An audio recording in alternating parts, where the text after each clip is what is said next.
Welcome, everyone, and thank you for joining us. I'm Cheryl Miller, Director of the Hertog Foundation, and I'm honored to introduce our speaker tonight, Donald Kagan, the Sterling Professor Emeritus of Classics and History at Yale University. Earlier this year, we had the great good fortune to host a seminar with Professor Kagan on Thucydides and the Peloponnesian War. And so we're especially grateful to have a chance to share his wit and wisdom with a larger audience and what we hope will be a series of lectures on some of his favorite topics. Tonight's topic is baseball legend Jackie Robinson and what his story of honor, courage, and perseverance means to a lifelong baseball fan and classic scholar. Professor Kagan, thank you for joining us this evening. Thank you, Cheryl, and good evening, my friends. Jack Roosevelt Robinson was a great athlete. At UCLA, he was a brilliant football and basketball player of national stature, and a long jumper who would surely have been in the Olympics had the games not been canceled by the war in 1940. His most memorable achievements, of course, came in Major League Baseball, where his 11-year career with the Brooklyn Dodgers earned him the rare honor of election to the Hall of Fame in the first year of eligibility. Very few of those greats achieved that particular honor. He batted over 300 for 6 consecutive years and was within 3 or 4 points of that traditional mark of excellence in batting for 2 more, accumulating a lifetime average of 311. Twice he had the National League lead in stolen bases. In 1949, he led the league in batting with a batting average of 342. Stolen bases, 37 of them. He scored 122 runs, and he drove in 124. And not surprisingly, he was elected the most valuable player in the league. Still more indicative of the achievements of Jackie Robinson were the Dodgers' unprecedented success in the years his fiery play inspired him.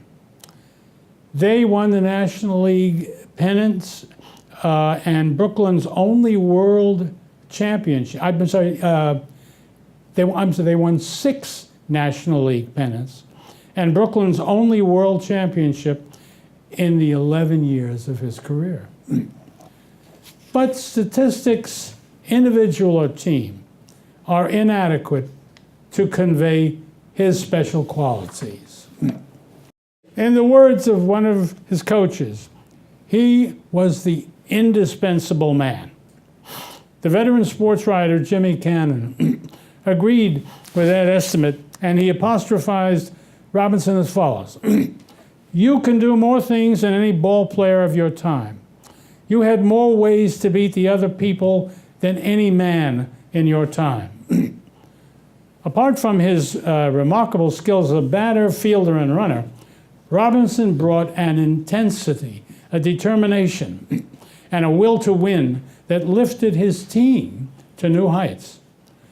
The peculiar verve and daring he brought to the game brought delight to the fans, inspiration to his fellow players, and confusion and despair to his opponents. His running speed and skill as a bunter were great weapons. In one game, he beat out an infield hit and 2 bunts. The opposing second baseman, Eddie Stanky, was so outraged that he called time, picked up the baseball where it lay on the field, and threw it over the grandstand. Of all Robinson's great talents, running the bases was the most remarkable and devastating. Stealing home is the rarest and unlikeliest of all the difficult achievements in baseball.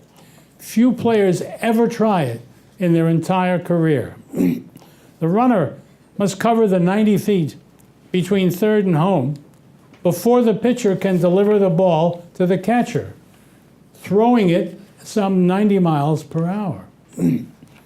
Robinson stole home 19 times in his career.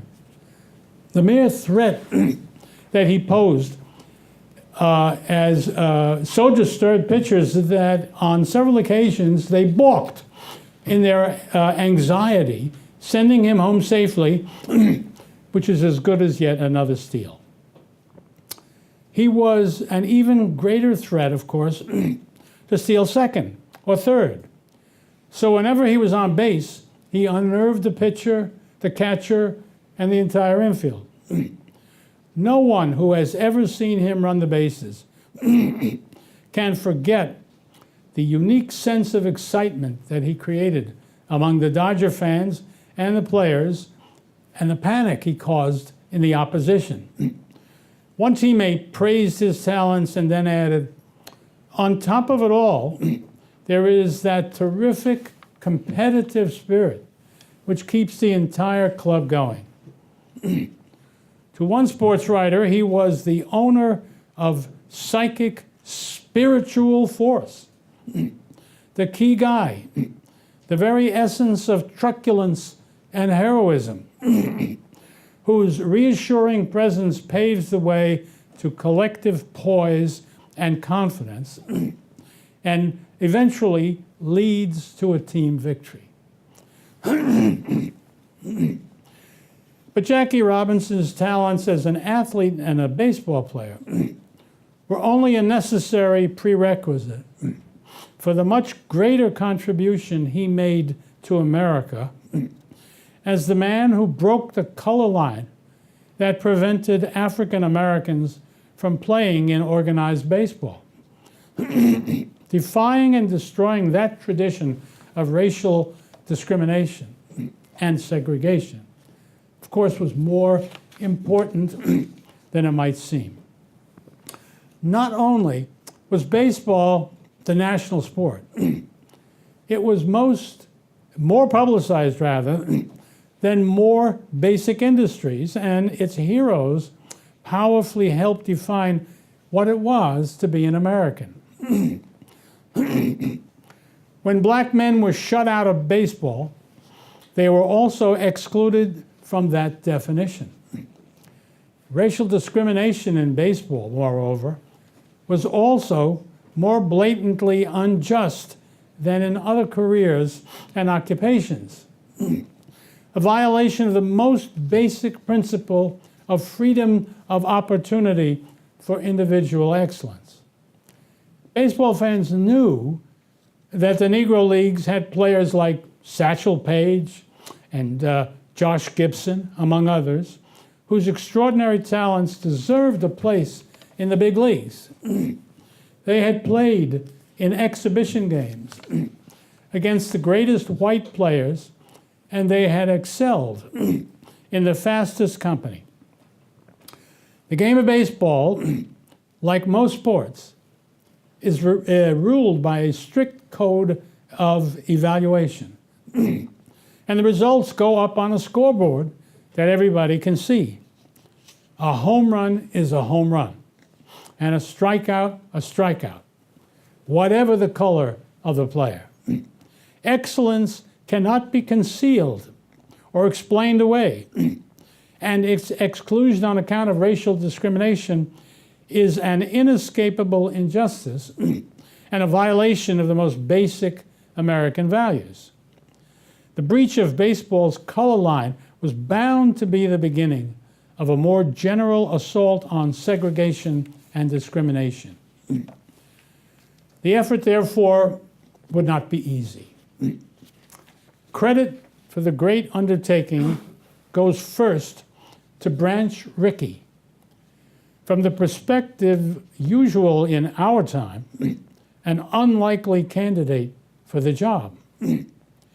Rickey, president of the Brooklyn Dodgers, was a fundamentalist Christian, so pious that he never attended a game on Sundays. He was also a conservative Republican and an avid anti-communist. The caricature drawn of such men the caricatures drawn of such men do not include a fierce devotion to justice and a hatred of bigotry. Yet those feelings governed Rickey's actions. Through the years of what he called the experiment of integrating baseball, he repeatedly denied that his motives were higher than mere self-interest. He sought to hire black baseball players, he said, in order to win games. But the evidence shows otherwise. The road he chose was hard, dangerous, and lonely. When he broached his plan, they were opposed by all the 15 other major league teams. Many easier ways to win a pennant, but that was not what Rickey was after. His religious convictions and his admiration for Lincoln contributed, no doubt, to his hatred of bigotry, but he also had been deeply moved by a personal experience of its effects. In 1904, as a coach of the Ohio Wesleyan baseball team, a hotel owner in South Bend, Indiana, had tried to bar Rickey's one black player, Charles Thomas. After vigorous protest, Thomas was allowed to share Rickey's room. Rickey found him there, quote, distraught, trying to peel the flesh from his hands. Damned skin, he muttered. If I could only rub it off. The memories haunted Rickey, and he was aware that to do what he could to see that other Americans did not have to face the bitter humiliation that was heaped upon Charles Thomas. And that he did, with determination, shrewdness, and guile. The first and the most important step was to find the right man for the job. He needed to be an outstanding player, of whom there were more than enough in the Negro League. But he must be much more. He would need a spirited man who had the courage and the character to withstand the pressure and abuse that was sure to come. But he also needed the strength to restrain his temper and avoid the incidents that might play into the hands of bigots and derail the experiment. Jackie Robinson was close to perfect. He had been raised in Pasadena, California, where he had gone to schools, and played on teams that were overwhelmingly white. And he had got on very well. At the same time, he had experienced the prejudice and discrimination that was the common lot of black Americans, which he deeply resented and passionately resisted, sometimes getting into trouble as a result.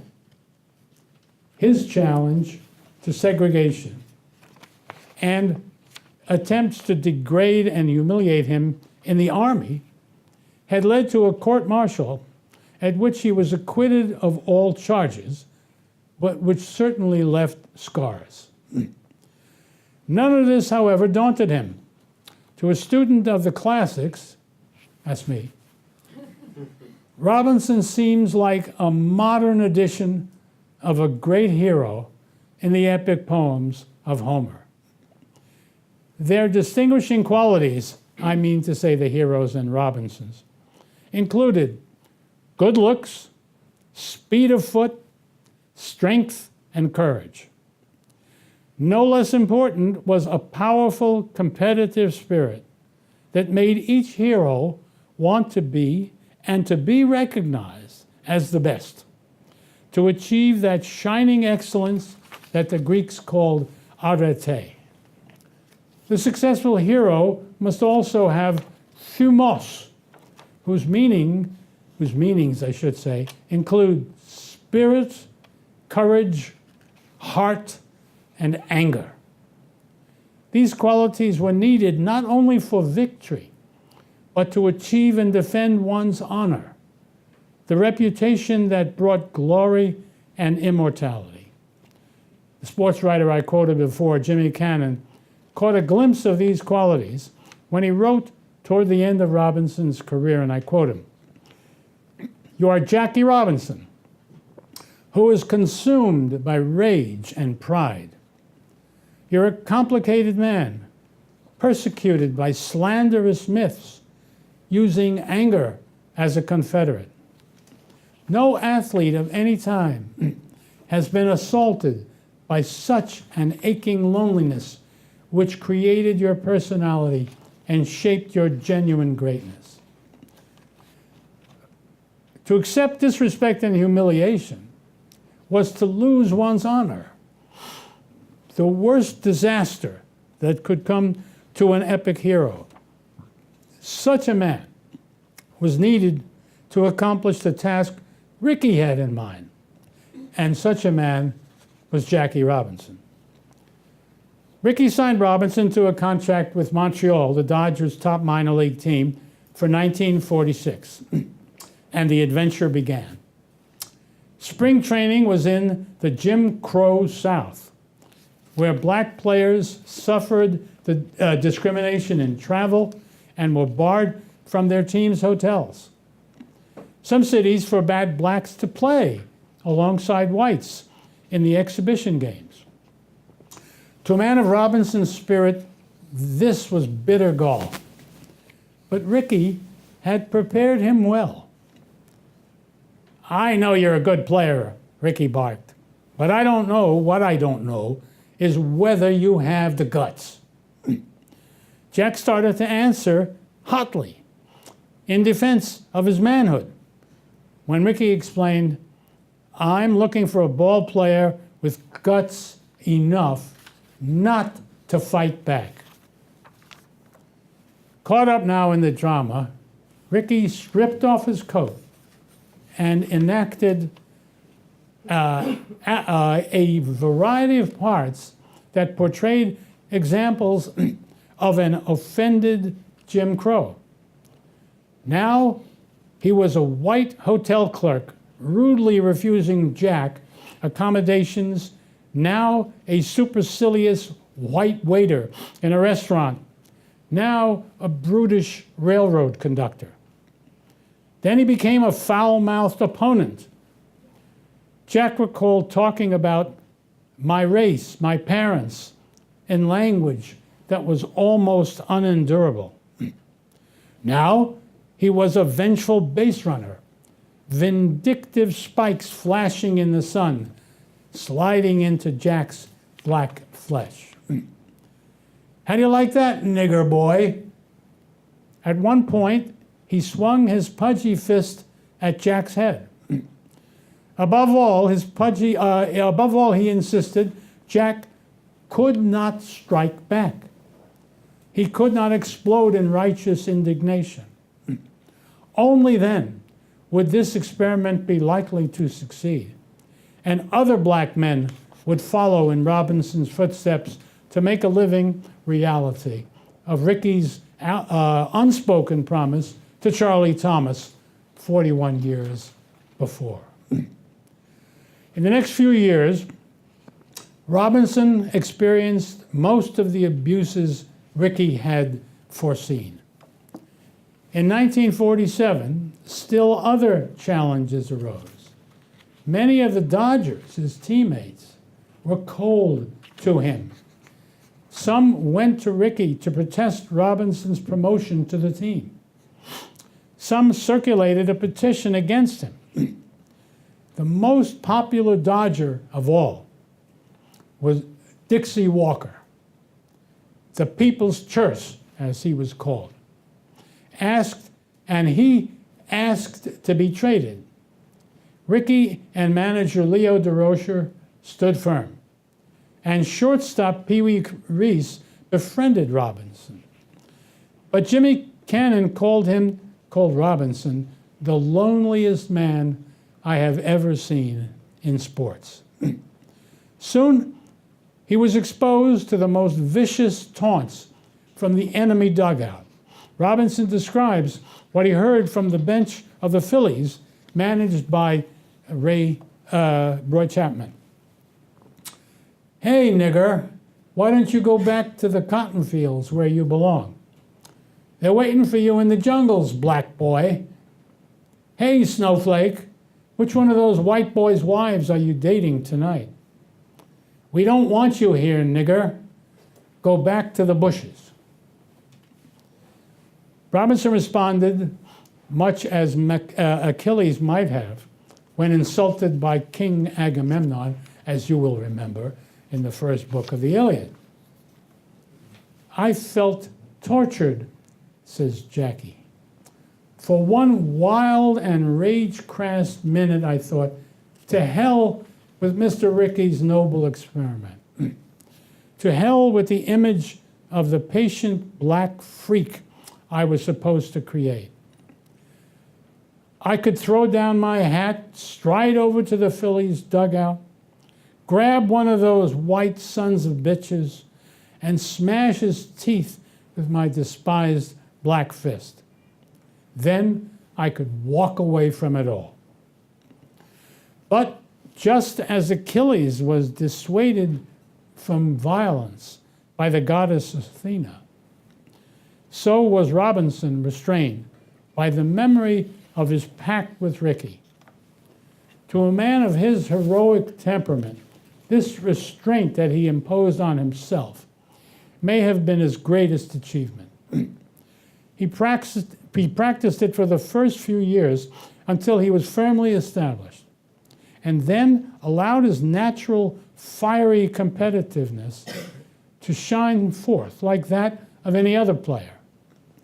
By the end of his glorious career, he had established the right of blacks not only to play Major League Baseball, to do so on the same terms as whites. He could not have succeeded alone. Achieving justice for blacks required determination and courage on the part of whites as well. Confronted by the players' rebellion, DeRocher and Rickey held firm, and similar determination was soon required at a higher level. When Ford Frick, president of the National League, learned that the St. Louis Cardinals were planning to strike rather than play against Robinson, he sent word to them that they would be suspended if they did. "This," he said, "is the United States of America, and one citizen has as much right to play as another. The National League will go down the line with Robinson, whatever the consequences." A less firm and unequivocal response would surely have encouraged resistance and led to a very different outcome. But none of this would have availed had not Robinson's magnificent play in the face of hostility and distractions to his heroic strength of character and won over the players, the fans, and all but the hopeless bigots, leading to his magnificent career. Robinson brought the same qualities to bear in his life outside baseball. As a crusader for justice and full civil rights for African Americans, he was part of the golden age of the civil rights movement, when whites and blacks worked side by side to fulfill the American dream of equality before the law and equality of opportunity for all citizens, before the sophistries and perversions connected with the words black power and affirmative action muddied the waters, separated the races, and in my opinion, set back the great cause. He lived to see the goal of a peacefully integrated society give way to demands for black power a new kind of racial discrimination and a new kind of segregation. And he sympathized with the frustration caused by resistance to change, persistent prejudice, and the slowness of progress. Even in the face of bitter criticism and threats, however, this time not from bigoted whites, but from other blacks, he stood firm in his principles, defended his friends, regardless of race, and continued the fight to his dying day. Robinson was clear about his goals. What we seek is the suppression by law and the weight of public opinion of the hostile manifestation of racial prejudice. We wish that the hearts of all men were filled with goodwill for their fellow human beings. But this goal is beyond our reach, and we cannot wait until men's hearts have changed to enjoy our constitutional rights. To a segregationist critic, he wrote, "I wish you could comprehend how unfair and un-American it is for the accident of birth to make such a difference to you." We ask for nothing special, he said. We ask only that we be permitted to live as you live, and as our nation's Constitution provides. These words reveal a belief and a devotion to America, a hopeful patriotism that marked the civil rights movement of the day. Over time, others abandoned it and turned to the rejection and vilification of their country. Robinson never did. For him, the struggle for the rights of his people was part of a patriotic responsibility. I quote him, "There was," he said in explaining his work for the NAACP, "there was a time when I erred in being complacent. I was tempted to take advantages I had received for granted. And then I realized my responsibility to my race and to my country. The problems of segregation and discrimination did not damage Black Americans alone. If I thought the NAACP was working only for Negro Americans and not for the good of the country, I would not be making this tour. Whites needed to support the cause no less than blacks, because it's meant as much to them as to colored people." He also saw the struggle for civil rights in America as part of its worldwide struggle against communism. Its image in the world depended on progress in this key area. I quote him again, "In the present world's crisis, the colored people of the world have their eyes on America and how Negroes are treated here." Robinson was a spirited and consistent anti-communist. Repeatedly, he pointed out that the Cold War was also a struggle for men's minds, and that segregation and discrimination in America provide grist for the Soviet propaganda mill. In 1949, Paul Robeson told a leftist audience in Paris that, I quote him, "It is unthinkable that American Negroes would go to war on behalf of those who have oppressed us for generations against a country," he meant the Soviet Union, which in one generation has raised our people to the full dignity of mankind. The most accepted interpretation was the prediction that Black Americans would not fight for their country, but prefer treason. Robinson was asked to give his own views before the House Un-American Activities Committee. Robeson was widely admired, even venerated by many African Americans. Robinson himself admired him in many ways. I must say I admired him too. He knew he would be much criticized for accepting, but he felt it his duty to speak.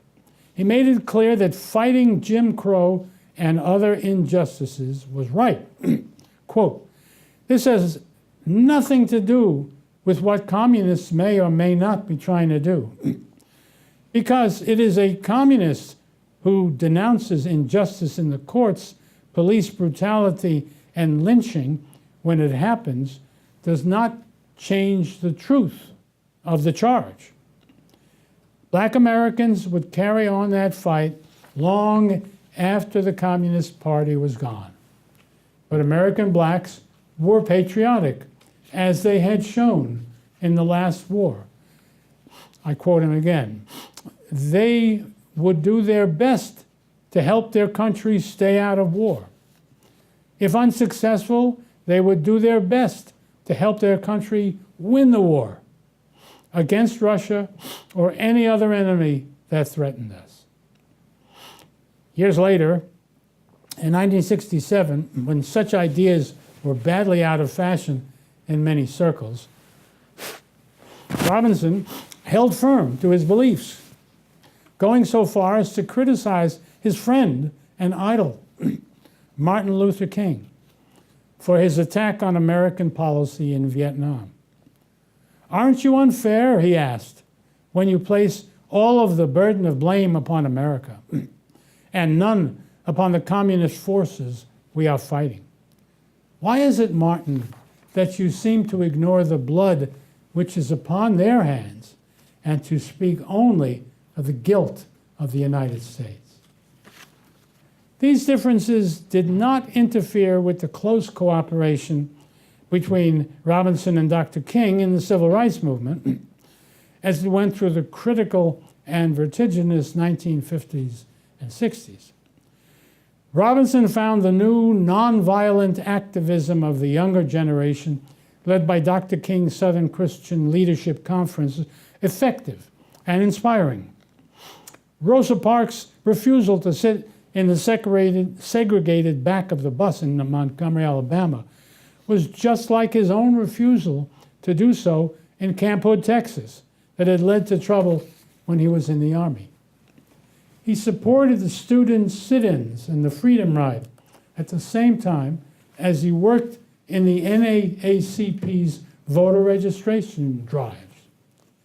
He was happy to work with the newer and younger groups, although their activism made some veterans of the movement nervous. He said that the sit-ins had helped to make America a better country for my children. "I am impressed with the speed with which nonviolent direct action has achieved results all over the South. The defeats of segregation were good in themselves, but more important is the new dignity and the greater self-respect which have come with the sit-ins." The new activism provoked angry, nasty, and violent responses from defiant bigots.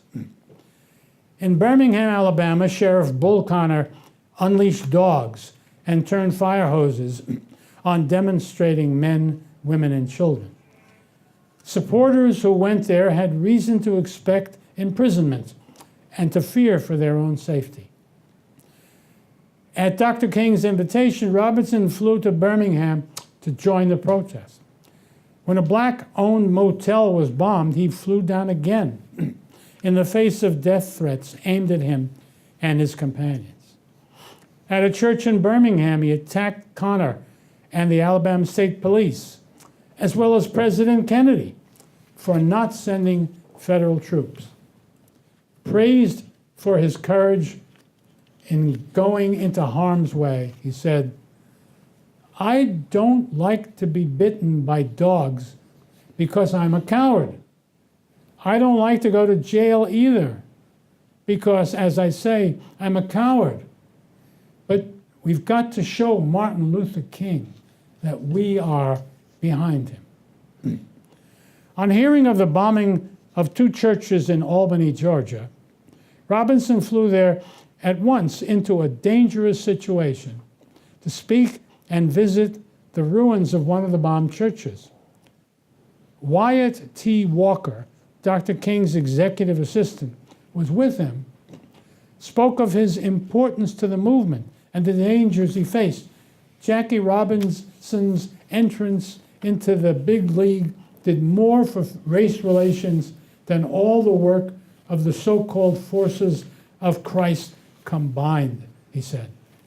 We worried about his safety in Albany and later in Birmingham, and we had a small group of people, bodyguards really, to look out for him. He was brave. He had already proven his bravery, but he showed it again in the South at a very bad time in our history. Well, Robinson, you will not be surprised to hear, was criticized for his activities. The great Jesse Owens accused him of stirring up trouble rather than ending it. But he was also attacked by new voices who reflected the future rather than the past. Malcolm X attacked him for acting on behalf of white liberals to diffuse black rage, instead of fanning it as Malcolm thought desirable. He represented, that is, Malcolm did, a new radical element in the increasingly splintered movement. When Dr. King came to speak at a church in Harlem, supporters of the Nation of Islam pelted him with eggs. Robinson denounced them and the white media that made so much of them. When Malcolm and Adam Clayton Powell attacked Ralph Bunche, the African American who represented the United States at the UN, he leaped to Bunche's defense. Malcolm is very militant on Harlem street corners where militancy is not dangerous. Neither man had 1/20th of the integrity and leadership of Mr. Bunche. For this, he earned a barrage of vituperation, did Jackie. Malcolm called him a toady of one big white man after another. One letter, among many, denied his true blackness. He is a white mind covered by a black skin. Another said, "You are a man without a race. We can never destroy the white race with rattlesnakes like you." He would often face the accusations of being an Uncle Tom. Unfrightened, unashamed, undeterred, he went his way, held to his principles, and spoke his mind.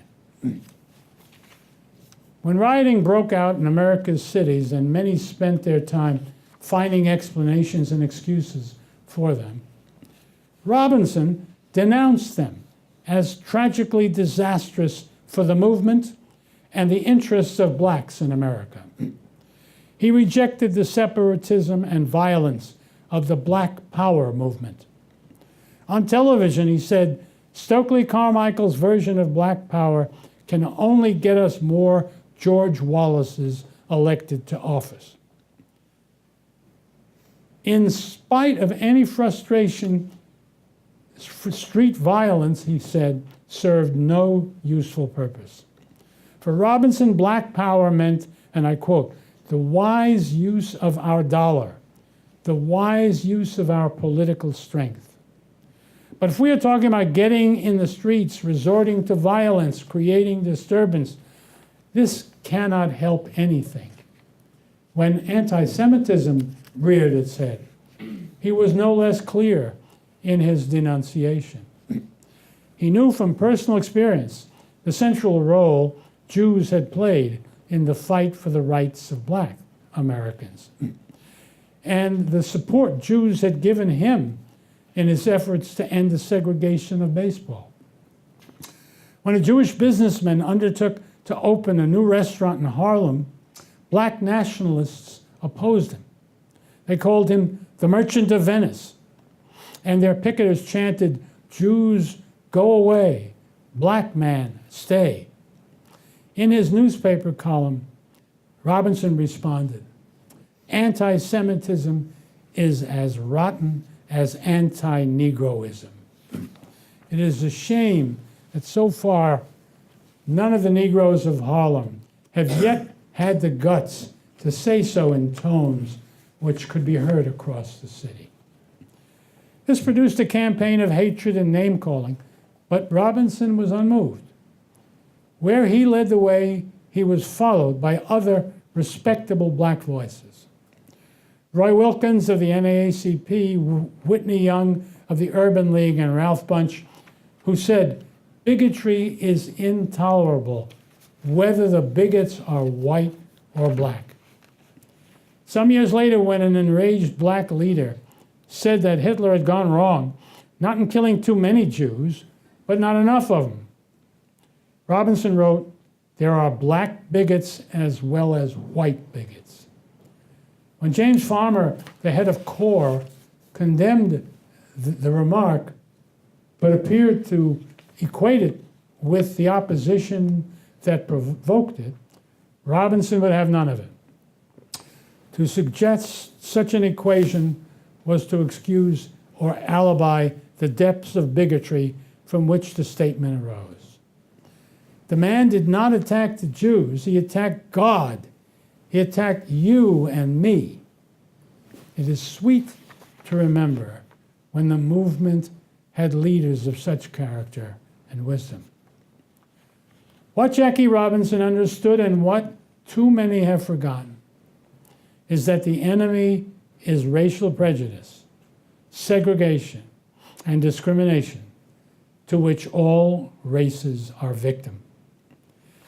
As a young athlete in California, Robinson learned that it was smart to share the glory, that in the final analysis, white people were no worse than Negroes, for we are all afflicted by the same pride, jealousy, envy, and ambition. Many years later, he outraged many blacks by supporting a white candidate against one who was seeking to be the first black to hold statewide office in New York. Of his critics, he asked, "Do you turn your back on a white candidate for re-election who has built a reputation for being one of the most dedicated, militant, and conscientious public servants in the nation, and who has steadily batted 1,000% on the civil rights issue? Do you turn your back on him because he is a white man, and you are a Negro who would like to see another Negro move up to high office?" His own answer was clear. When Adam Clayton Powell urged a boycott of the NAACP, the Urban League, the SCLC, and CORE because of the role whites played in them, he defended Jackie defended and praised the individuals who had played that role. And he also rejected Powell's tolerance of the views of Malcolm X and the Nation of Islam. The answer for the Negro is to be found not in segregation or in separation, but by his insistence upon moving into his rightful place, the same place as that of any other American within our society. I'm sorry to say that such ideas are rarely spoken in our day. And Robinson put up with violent hatred for them, even in his day. But he did not flinch. As the sports writer Red Smith put it, the word for Jackie Robinson is unconquerable. He would not be defeated, not by the other team, and not by life. We may never see such a man again, so we must be grateful that there once was a man of that quality and a movement whose sound ideas promised a better American future for all its citizens. Thank you.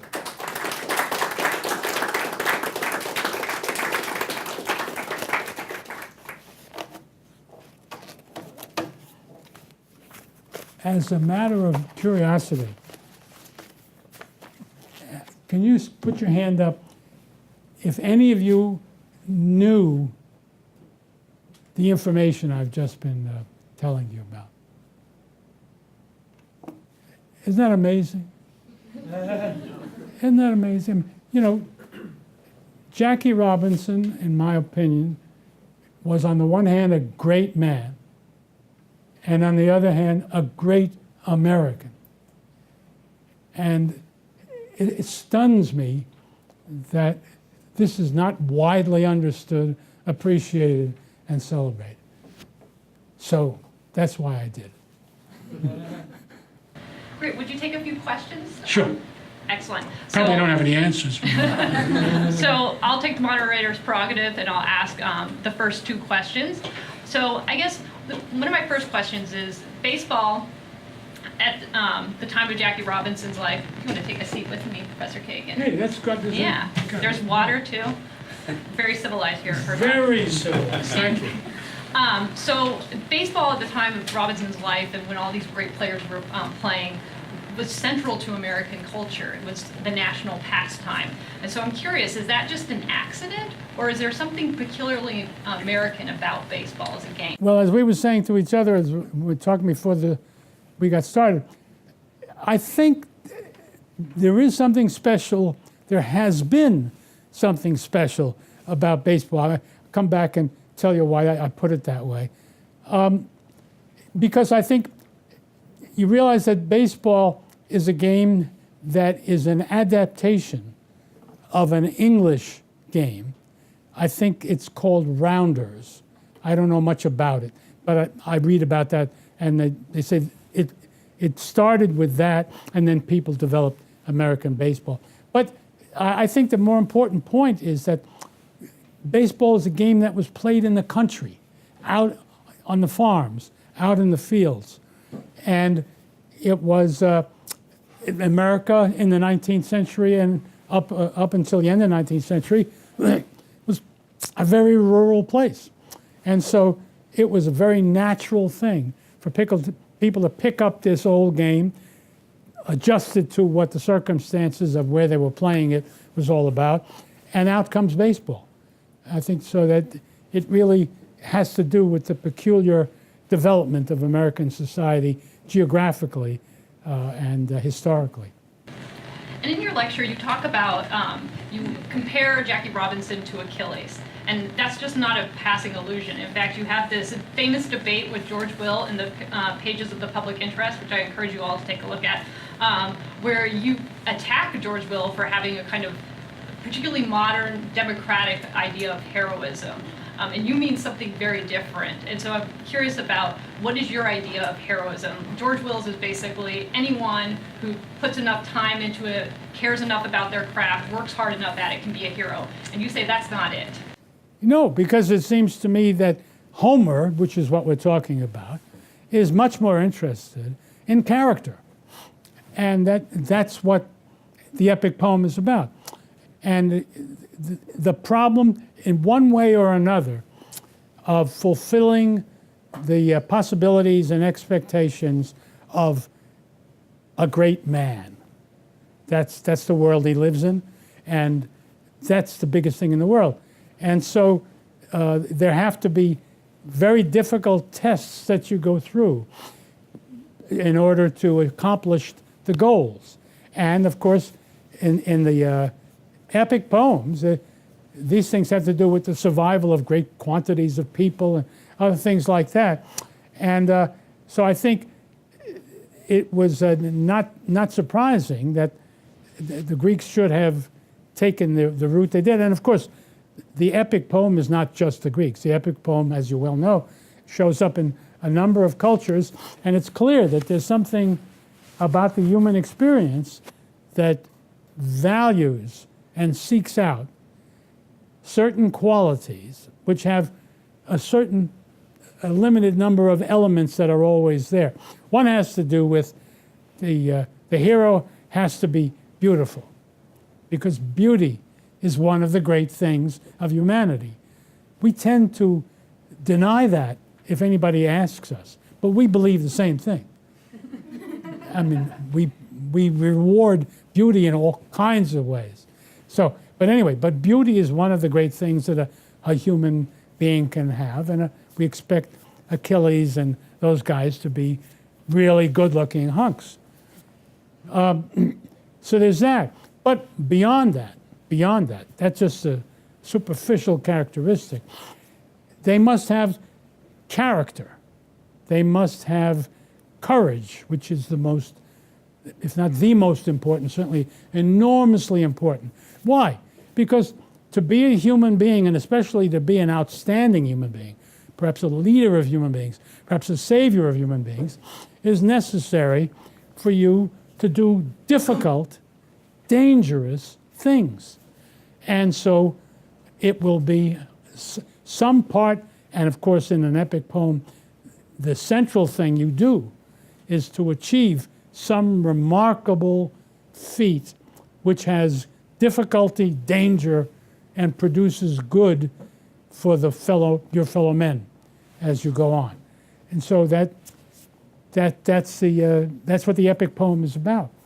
And I think there was a time, I don't know whether it's all over or not, when sports, organized sports, had those very same expectations and qualities. And there was a time, even when I was alive, when sports writers, good sports writers, Jimmy Cannon, guys like that, would seek out, maybe excessively, but seek out to look for characteristics of their sports heroes, which were the same or similar to the characteristics of epic heroes. I guess you don't see much of that anymore. I can't think of it anymore. But it was the way. I don't know how many of you, you're all too young to know about these things, but when you were younger, did you ever read sort of cheap magazines or novels, maybe about sports, maybe about others, but they would be focusing, as always, on the crucial human qualities that are in great stock for only a few human beings who provide not only the salvation of their fellow man, but also the model for all the rest of us to try to seek. And all of that used to be carried over into sports. I must say, I don't see a lot of that anymore. Am I missing stuff that is out there and I'm just not seeing it? I don't see that. I see a lot of talk about skill and cleverness and all that stuff, but character seems to have disappeared from American sports. Okay, well, I'll open it up to the audience now. If you'd like to have a question, just wait for the mic, please.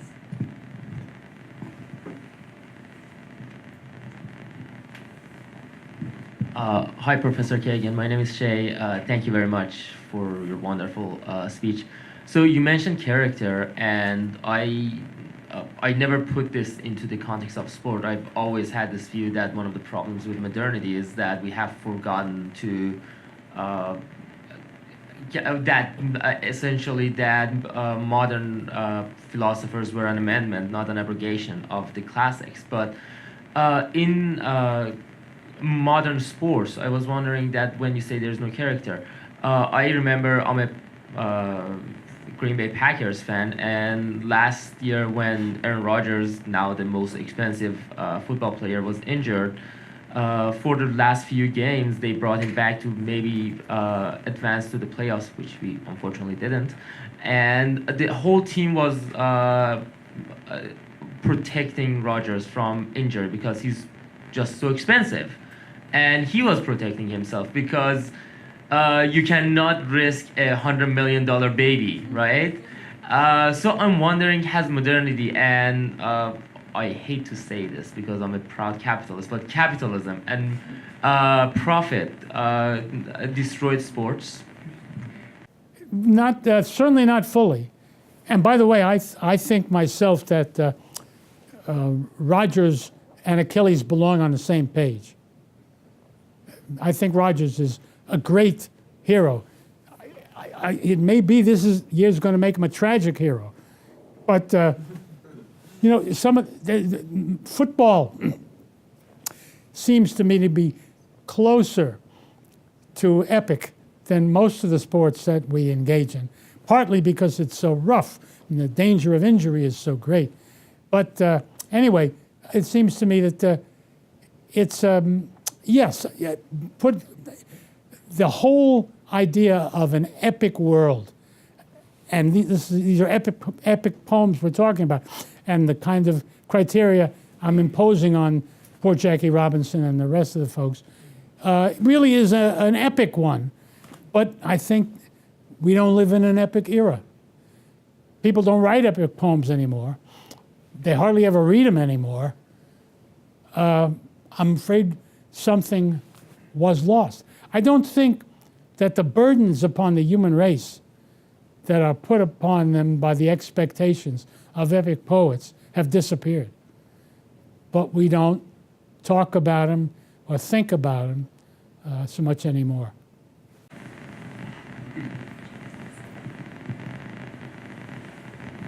Thanks, Professor. My name is Michael Smith.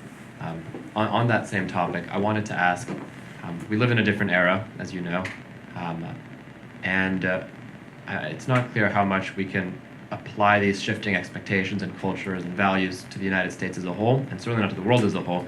But I want to ask, given the trends you see, do you expect baseball to become more or less popular in the United States as a result of those changing values compared to other sports?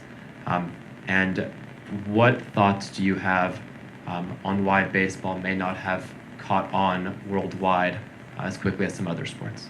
That last one is hard. Well, they're all hard, but why is baseball less popular than it was? Was your first question, wasn't it? The second question. What was in there? First of all, I think, is it? And I think the answer is yes. We have evidence of a kind. I'm told that fewer people go to baseball games than used to. And I think I heard that fewer people watch them on television than used to. So I'm taking those things to be facts and as evidence that they're less attractive. Why? Of course, I don't know. But some hunches are, I think there's everything about baseball. I'm a big baseball fan, and I always have been. And I still watch baseball. But I find it harder to have that same attachment, say, to my team and concern about how they make out. I still want them to win, but I don't have that same enormous attention to them. And I think one reason is because everything is so remote, because it's all so automatic.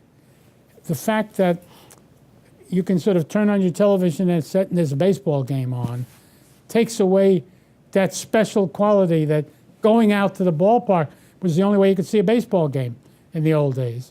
And so to be interested in baseball at all, I think, meant that you would probably be more engaged in what's happening out there than is now the case, because it's so common, it's so all over the place.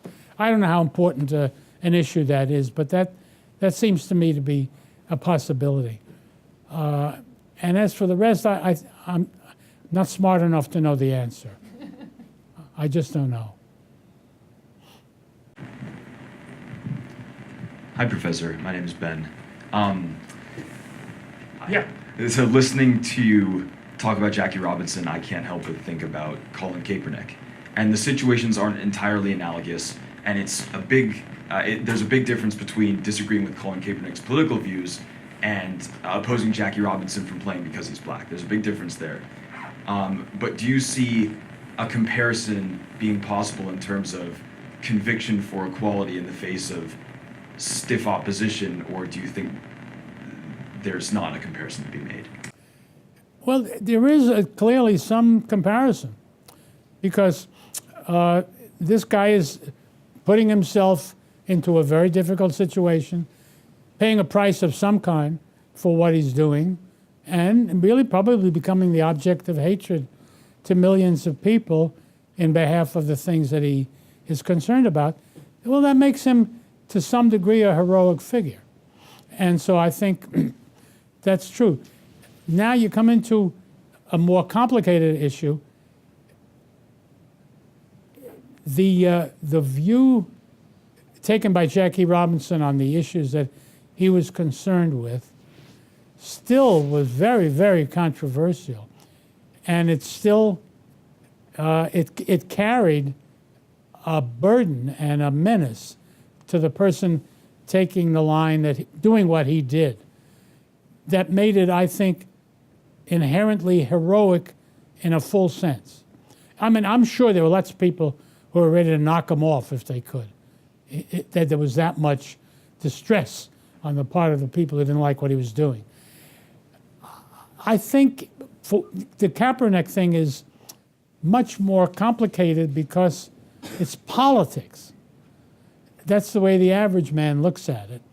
And it doesn't seem to me that I don't see the same degree of hostility and therefore danger associated with it. And I hope I never find out, because I could be wrong about that. But I guess one should be struck to some degree by the similarity. Here's a guy who is saying, what you're doing is wrong and terrible, cut it out, we protest. That's admirable, whether you like what he's doing or not. So I would say there is some similarity, and it's not trivial. Since I know we stand between you all and dinner, we'll take one more question and then we'll adjourn. Professor Kagan is going to stick around for dinner, so if you have other questions, feel free to come and buttonhole him after. I hope you got a better answer than you got so far. Hey, Professor Kagan. Thanks for coming down and talking to us tonight. You've written many books about military history, and tonight clearly you've shared with us your scholarship on kind of social conflict as well. So, what's the biggest similarity and biggest difference between the two, between military conflict and social conflict? Social conflict, was that the other one? That's right. Well, they are very different in fundamental ways, and one of them is social conflict, by definition, involves the intensification of conflict within a society. So it tends to disaggregate a society. It tends to make people angry at each other within the society. And the other kind was Military conflict. yeah. Typically, most everybody in one country is on the same side. Now there are exceptions, but so it really is quite different. Everybody, typical war situation, typical international competition station, brings a country together.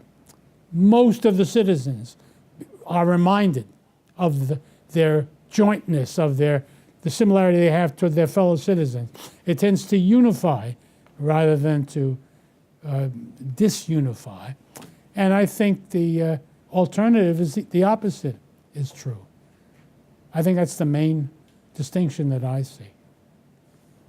Great, we'll adjourn. Lunch is in the kitchen. And like I said, please come back in. Professor Kagan will still be here with us. And if you want to ask a question or just have general discussion, you're more than welcome. Thank you all.